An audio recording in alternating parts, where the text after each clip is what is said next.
Ayan, so ang topic ko is about online attitude. Okay, as onliner, habang ginagawa natin yung business, kailangan yung attitude natin dito is okay. Okay? Alam mo dapat yung mga do's and don'ts, yung mga dapat, hindi mo dapat gawin. Alam mo dapat yung limitations mo. Kailan at saan mo siya i-a-apply. Okay, number 1. Invest on a good gadget. Okay, bakit kailangan mong mag-invest sa gadget? Of course, gagawin mo ang online marketing gamit ang Facebook. Napaka-importante na yung gadgets mo, mabilis mong magawa yung business. Mabilis kang makapag-Facebook. Okay, mabilis makapag-connect sa internet. Maganda ang kuha ng camera. Okay? Tapos kapag ka nag-video ka, dapat clear. Di ba meron na ngayong live video?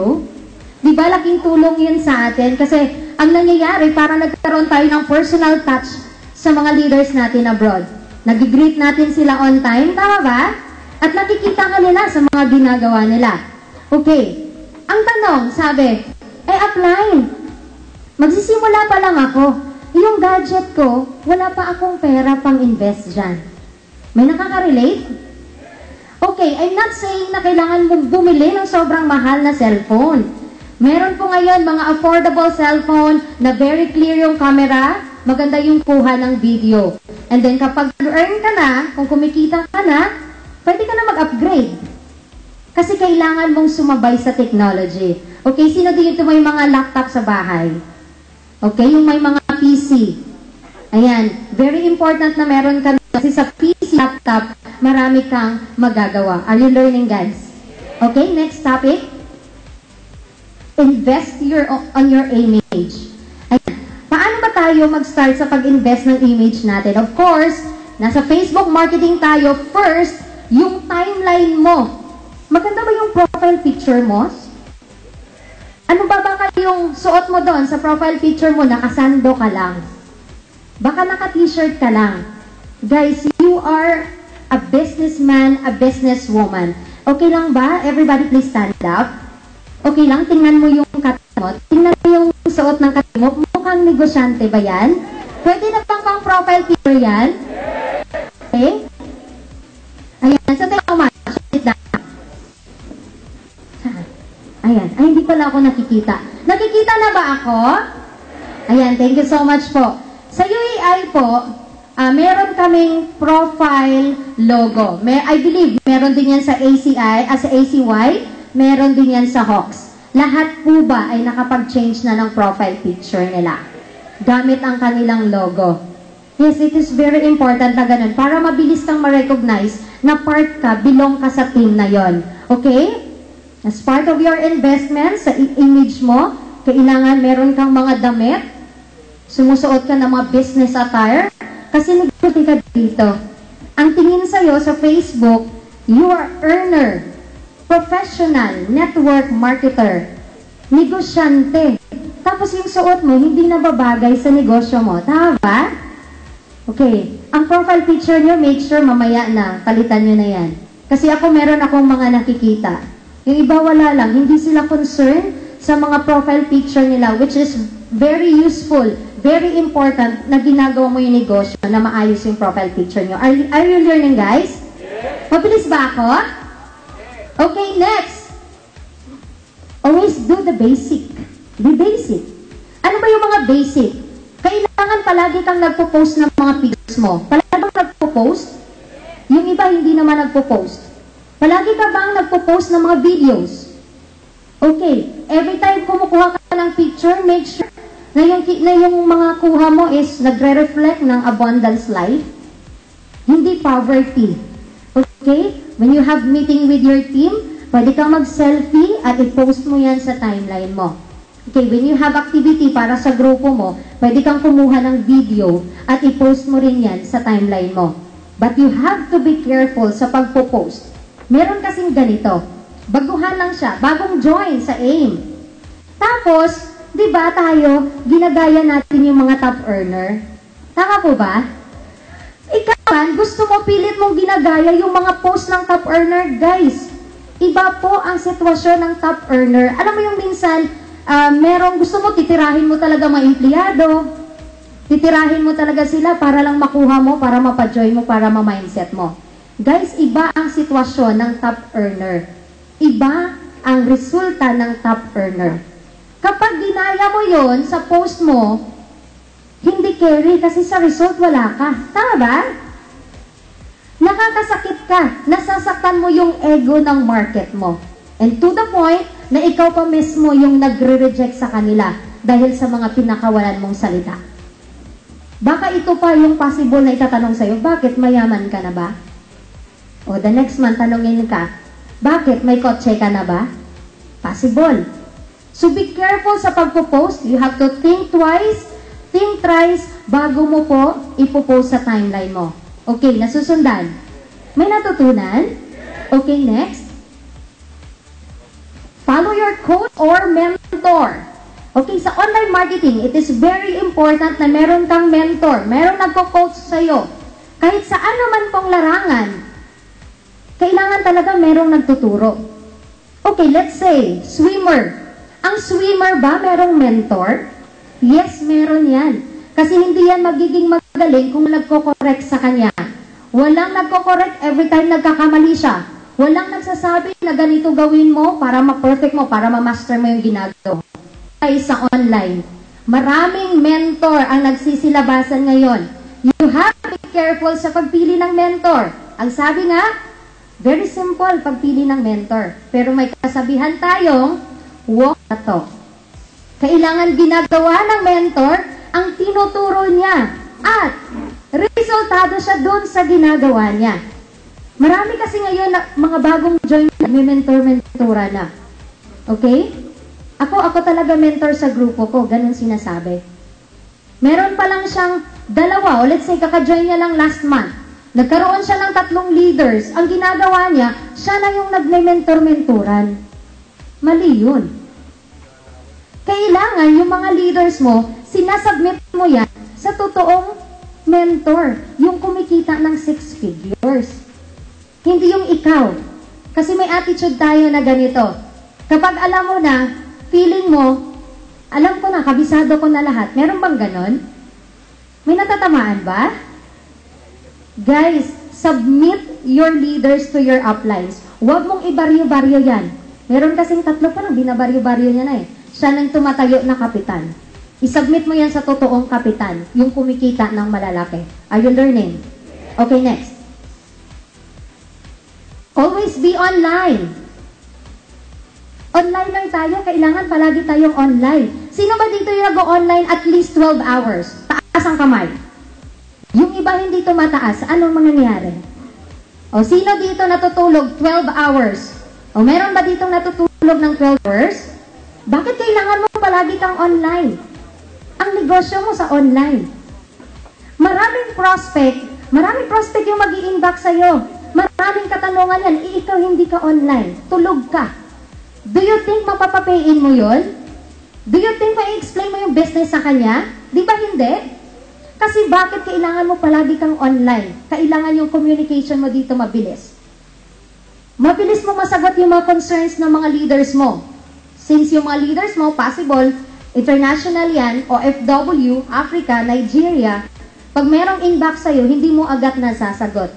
Guys, kailangan mabilis yung communication natin dito. At ito pa, there are times na hindi ka online. Ano ba naman yung i-text mo yung upline mo? Pwede mong sabihin sa upline mo, upline, mag-offline muna ako. Please take charge po muna. May mga chatroom ba kayo? Yung chatroom natin, kailangan active yan, di ba? Kailangan active yan. Yung mga topics dyan, tuloy-tuloy yan. Kung ikaw wala ka, pwede mong i-message isa sa mga leaders mo, isa sa mga trusted leaders mo sa loob. Partner, okay lang ba? Ikaw muna, kasi magpapahinga muna ako. Yung iba nga kahit natutulog sila, nagpapaalam. Sinasabi, partner, pahinga muna ako, tulog muna ako, ikaw muna take charge. Parang ano yun? Be a responsible leader. Be a responsible upline. Alam mo, pinapractice mo dapat dito yung good leadership. Okay? May natutunan? Okay, next. Watch success stories. Attitude mo ba? Palagi kang nanonood ng mga success stories? Talaga? Sino dito palaging nanonood ng mga success stories? Taas ang kamay. Bakit kailangan mo manood? Para palagi kang ma-inspired. Para palagi kang ma-motivate. Kapag inspired ka, masarap pa gawin ng business? Masaya ba? Di ba masaya at ang gaan? Make sure na kapag nanood ka ng mga success stories, sinishare mo yan sa mga downlines mo. Kasi minsan, ikaw lang eh. Hindi ka marunong mag-share. May mga links? Yes. Pwede mo i-copy yung link and isend doon sa inbox ng leader mo. Para i-click niya na lang yun and automatic, ma-watch niya na, mapiplay niya na yung video. Okay, ginagawa niyo ba yon? And make sure na yung mga leaders mo, pinapasok mo yan sa mga secret group pages natin. Okay, meron tayo sa Big 3, yung bago, Big 3 MLM Academy. Okay, meron din po yan sa UEI, meron din sa ACI, and meron din yan sa ACY. Okay, kailangan ipasok mo sila doon. At kailangan i-play nila yung mga video na nasa loob, mga training videos. Okay, sino ba dito yung palaging nagtitraining, palaging nagche-check sa mga secret group pages nila? At least 30 minutes every day, nagche-check, nagre-review ng mga training. Pwede ba makita yung kamay? O, di ba wala? Kasi hindi naman ginagawa. Okay, as mga upline, as mga leader, kailangan palagi tayo nagre-review. Ang sabi nga, kailangan palagi mong hinahasa yung pamputol mo eh. Palagi kang nagtatasa ng lapis. Okay? Kasi upline ka. Kapag ang leader mo merong tanong, hindi mo masagot yan. And sometimes, nagugulat ka, yung mga leader mo, hindi mo na kayang pasundin. Kasi wala ka ng substance. Tama ba? Wala ka ng substance. Kaya every time nagbibigay ka ng instruction, yung mga leader mo hindi na sumusunod sa'yo. Kasi feeling ng leader mo, mas magaling pa siya sa'yo, which is true. Kasi ikaw nga hindi ka nagre-review. Okay? So this time, kailangan mo mag-review. Okay? Okay. Magre-review na ba? Yes. Okay, next. Always post business transactions. What are the transactions kailangan mo i-post sa timeline mo? Number 1, kailangan, every time na kumukuha ka ng pera padala, nakikita yan, nagre-reflect yan sa timeline mo. Every time bumibili ka ng global package, every time nagpapashipment ka, every time may meeting ka, every time na nag-offline ka, anything na related sa business, kailangan nagre-reflect yan sa timeline mo. What if meron kang kausap? Okay, magjo-join na po ako, magpapadala na po ako ng pera. Tapos, pag-check sa timeline mo, wala namang post na nagre-receive ka talaga ng pera. Do you think yung taong yun, magdududa siya sa'yo? Do you think magpapadala siya ng pera sa'yo? No. Kasi isipin niya, itong taong papadalahan ko, bakit hindi nakikita sa timeline niya na kumukuha siya ng pera padala? So, it is very important na po-post ka ng mga transactions mo. Okay? And every time na ginagawa mo ang posting na yan, ginagawa mo yung mga transactions na yan, make sure that you look presentable. Kailangan naka-quote ka, pera yan. Pera po yan. Tama po ba? Kapag pa kumukuha ka ng pera, ano ba yung hitsura mo? Formal ba? Baka nakasando ka lang. Baka naka-t-shirt ka lang. Mukha bang mayaman? Mukha ka bang top earner? Diba? Kasi tinitingnan ka dyan ng prospect mo as top earner, kumikita ka sa tinitiap mo sarili mo. Tama ba? So, okay lang ba? Na starting today, starting tomorrow, every time na nagpo-post ka ng mga transactions mo, naka-quote ka. Iba ang dating nun, guys. Kasi ang market natin is world, global. Kapag ka nakikita nila, itong taong to, hindi naman pakilala mo, I'm a professional network marketer. Tapos, nakita sa timeline mo, mukhang hindi naman professional to. Mukhang hindi naman. Kaya ayoko mag-join sa taong to. So, alam na natin, ang purpose ng Big 3 online convention is to upgrade. I-upgrade po tayo yung awareness natin pagdating sa attitude natin, pagdating sa business. Okay ba yon? Okay, next. Watch and support your coach in their post. Ikaw pa yung tipong kapag nagpo-post si upline mo, nilalike mo agad? Yung tipong hindi pa nga nababasa, nilalike mo na agad? Meron ba dito? Oo, pag post ni upline, like agad. Oh. Mabilis ka bang mag-comment? Ano bang comment mo? Power! Grabe! Lupit, pitmalo, iba. Wow! Yun lang ang alam mo, wala kang alam na iba.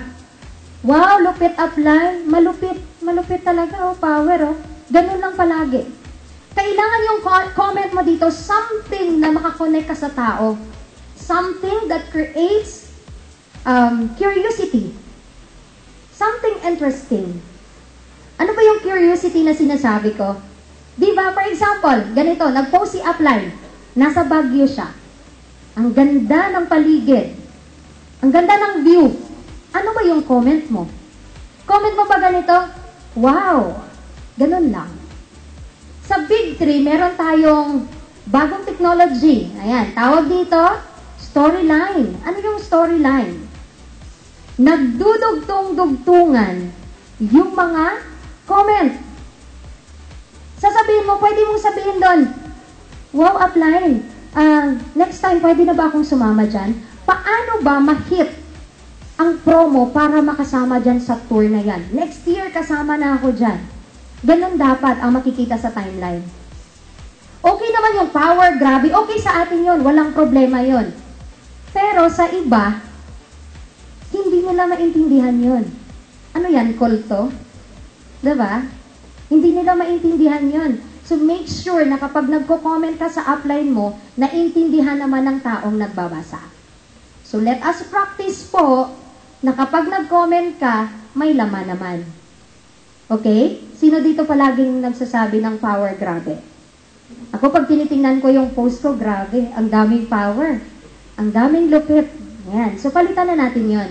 Kailangan magbago na po pagdating sa pagko-comment. Okay? Are you learning? Next. Participate in activities in chat room. Ayan. O, sino dito nagpa-participate palagi sa chat room? O, sino naman palaging scene mode? O, may mga scene mode ba dito?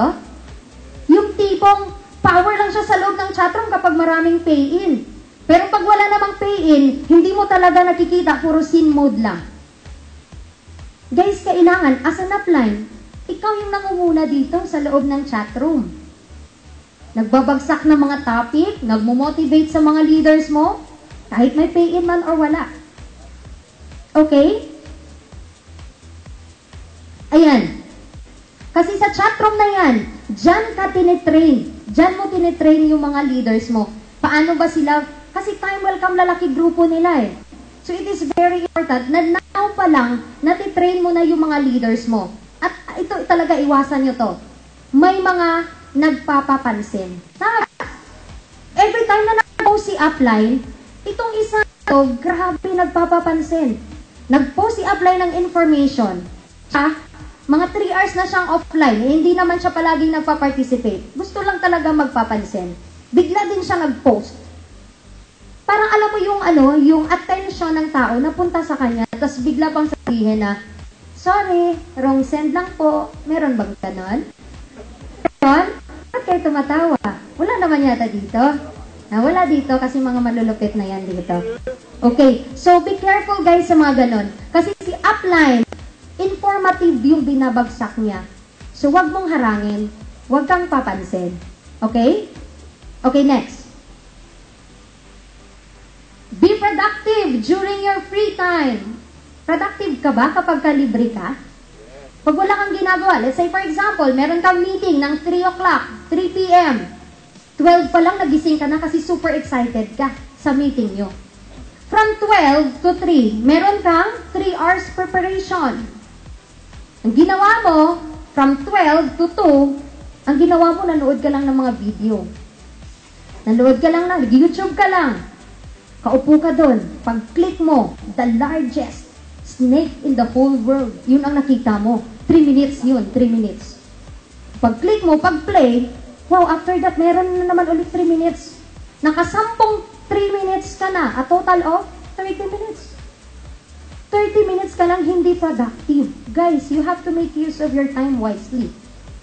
Kasi every time na nag-open ka ng laptop mo, always remember, na pag in-open mo yung laptop mo, umuutang ka na sa Meralco. Tama ba? Kapag gumagamit ka na ng internet, kapag nakakonect ka na, nangungutang ka na yan sa provider, sa Globe, sa Smart. So, sayang yung oras na binibigay mo na hindi ka naging productive. Tama ba?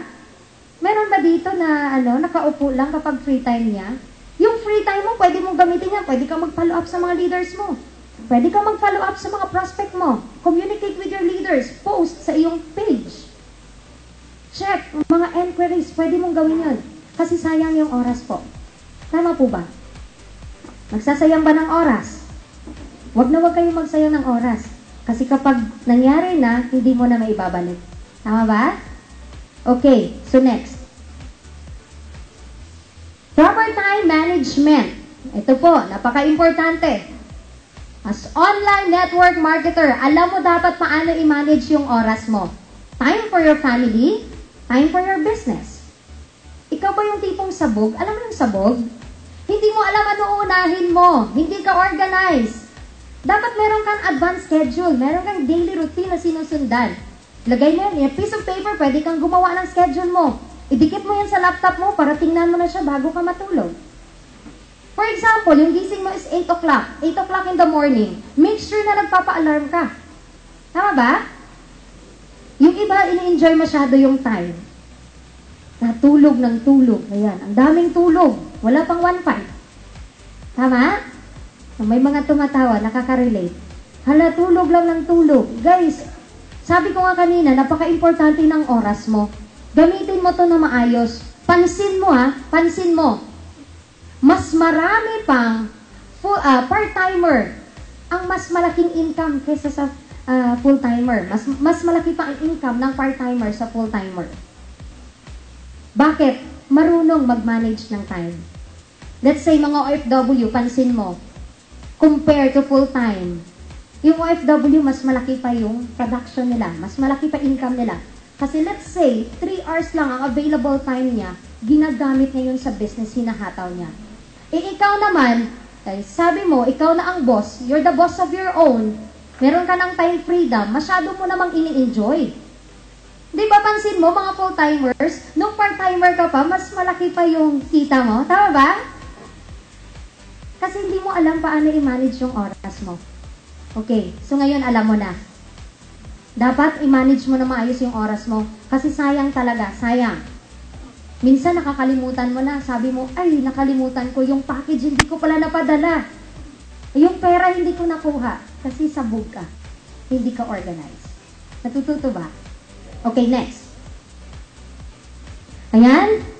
Participate in special training. Palakpakan mo yung sarili mo kasi nandito ka ngayon. Alam mo ba na yung 1,000 na binayad mo, wag na wag mong panghinayang yan. Yung iba, ayaw ko umattend kasi 1,000 eh. Hindi kaya ng budget. Nanginginayang. Hindi niya alam na yung knowledge, ideas na makukuha ngayon ay grabe. Hindi kayang bayaran ng 1,000 pesos. Alam mo ba yon? Okay? So itong training na to, grabe special training, exclusive for Big 3 selected leaders. Palakpakan mo yung sarili mo kasi nandito ka ngayon. Okay? Pero ang sabi dito, hindi lang sa mga special training ka umattend. Meron ka dapat pushing sa sarili mo. Pinupush mo yung sarili mo na ikaw din, kahit walang ganito, dinadala mo yung sarili mo dun sa training hall, sa training room. Napaka-importante po nun. And syempre, meron tayong mga academies, ayan, junior elite, meron tayong ganon. May mga university tayo, make sure na yung mga leaders mo, na i-enroll mo sila doon. Kasi mas marami silang matutunan. Okay?